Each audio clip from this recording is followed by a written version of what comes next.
Dedo Muñón de Dios, Evangelio indirecto de Pedro, hombre de recursos holgados y un poco asustado. Soy Leonardo Ramírez, estudiante de maestría en teología. Bienvenidos al canal de Fe Hablaremos, ya comenzamos.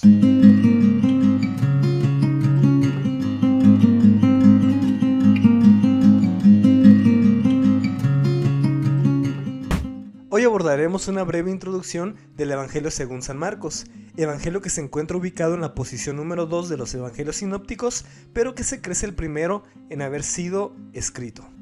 Marcos es el evangelio más corto. 92% de su material es compartido con el Evangelio según San Mateo. 48% de su material es compartido con el Evangelio según San Lucas y 95% de su material es compartido con el Evangelio de Mateo y con el Evangelio de Lucas en conjunto. Se cree por tanto que tanto Lucas como Mateo tomaron como fuente principal el Evangelio según San Marcos para redactar sus propios evangelios. Leer a Marcos es leer indirectamente a Pedro. La afirmación anterior es sostenida por un cúmulo de eruditos quienes afirman que el evangelio fue redactado en compañía de Pedro cuando éste estuvo en Roma. El mismo evangelio parece dar pistas de ello. Marcos cita el nombre de Pedro en el primer capítulo y en el último capítulo. El citarlo de esta forma es una práctica habitualmente utilizada, con el fin de hacer notar cuál es el principal testigo ocular del escrito. La idea anterior es vital para conocer el evangelio según San Marcos. Piense por un momento que usted es Pedro. Piense por un momento que usted tiene la oportunidad de dejar plasmada las rememoranzas y las enseñanzas que Jesucristo le otorgó cuando usted estuvo con él. ¿Qué escribiría? ¿Qué anotaría? Bueno, pareciera que Pedro principalmente orientó esas remembranzas en dos ideas primordiales. La primera de ellas era dejar manifiesto la grandeza de Dios. La segunda de ellas era dejar manifiesto la bajeza del hombre. Entonces, en ningún otro evangelio usted podrá observar lo portentoso y lo poderoso del Hijo de Dios como en el evangelio de Marcos. Marcos se toma el tiempo para identificar al Dios que tiene potestad sobre la naturaleza, aún sobre las huestes celestiales. Pero tampoco en ninguno de los otros evangelios podrá encontrar con la fiereza y agudeza que presenta Marcos la debilidad y decadencia del hombre. Pareciera en algún sentido que Marcos está preocupado por dejar plasmado que el hombre es un ser débil, es un ser que continuamente se equivoca.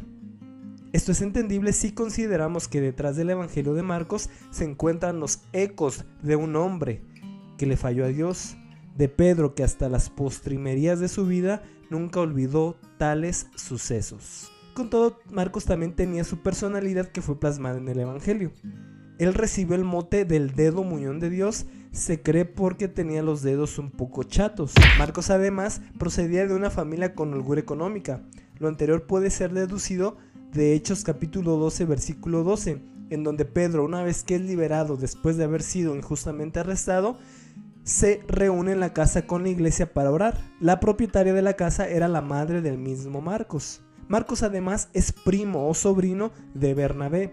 La escritura señala que el propio Marcos acompañó a Bernabé y a Pablo a estos viajes misionales para, en lo subsecuente, regresar. La iglesia ha creído que Marco abdicó, renunció de las misiones por temor, ya que aquellas travesías eran sumamente peligrosas.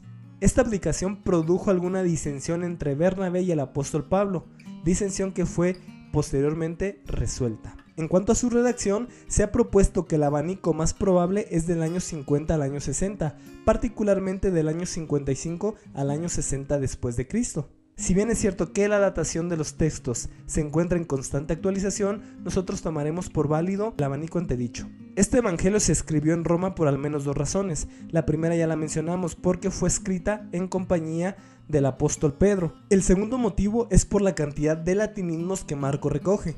Por ejemplo, utiliza la palabra lepta para describir monedas de cobre y utiliza el término aule para describir el pretorio. La audiencia original a la que iba escrito el Evangelio de Marcos era la audiencia gentil, a los primeros conversos griegos al cristianismo.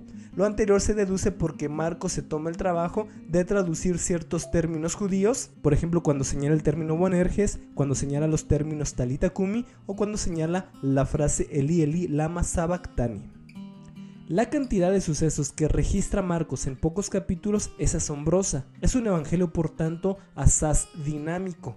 Marcos utiliza el término eutos, es decir, inmediatamente más de 40 veces, y casi todas en la primera parte de su evangelio, lo que nos habla de que sucedió una cosa e inmediatamente sucede otra e inmediatamente sucede otra. Sin embargo, cuando Marcos registra la última semana del ministerio de Jesucristo, pareciera que el tiempo comienza a ralentizarse.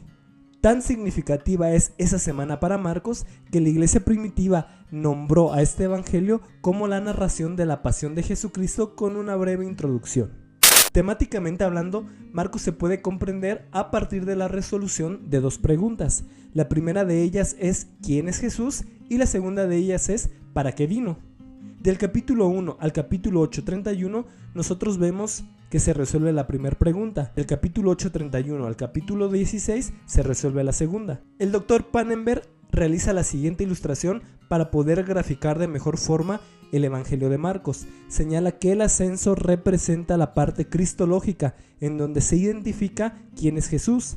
Llega su epítome, que es Marcos 8:31, mediante la proclamación de Pedro: tú eres el Hijo de Dios viviente. Finalmente, el descenso comienza del 8:31 hacia el capítulo número 16, cuando se identifica la misión por la cual vino Jesús. El ascenso es el etos, el descenso entonces será la nímesis. Para concluir, podemos asumir que este evangelio, el de Marcos, se puede sumarizar en las siguientes expresiones: el poderío de Jesucristo, la decadencia del hombre, la centralidad de la cruz, evangelio corto y dinámico, el dedo muñón de Dios, el primer evangelio en ser escrito, el evangelio indirecto de Pedro. Si este video les gustó y quisieran otras breves introducciones de diferentes libros de la Biblia, no olviden suscribirse y darle like a nuestro proyecto que recién está comenzando. Una vez más, soy Leonardo Ramírez, estudiante de maestría en teología. Este es nuestro nuevo proyecto de Fablaremos. Ya arrancó.